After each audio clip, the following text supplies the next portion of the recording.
Subhanallah. अस्सलामु अलैकुम वरहमतुल्लाहि वबरकातुहु।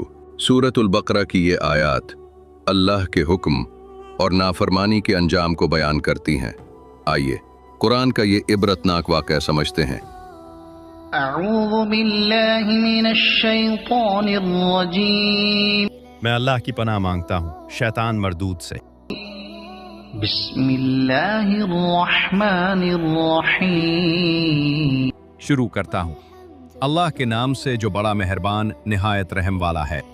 وَإِذْ قُلْنَا ادْخُلُوا هَٰذِهِ الْقَرْيَةَ فَكُلُوا مِنْهَا حَيْثُ شِئْتُمْ رَغَدًا وَادْخُلُوا الْبَابَ سُجَّدًا وَقُولُوا حِطَّةٌ نَغْفِرْ لَكُمْ خَطَايَاكُمْ وَسَنَزِيدُ الْمُحْسِنِينَ۔ और याद करो जब हमने कहा इस बस्ती में दाखिल हो जाओ और जहां से चाहो खूब खाओ और दरवाजे में आजिज़ी के साथ दाखिल होना और कहना हमें माफ़ फरमा, हम तुम्हारी खताएं माफ़ कर देंगे और नेकी करने वालों को मज़ीद अता करेंगे।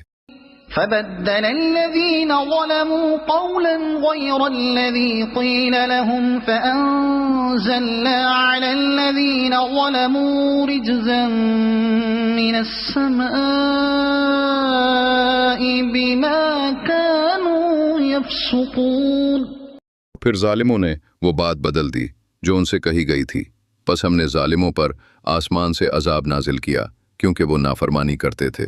इन आयात में अल्लाह ताला इंसान को आजिज़ी और इताअत का दर्स देते हैं।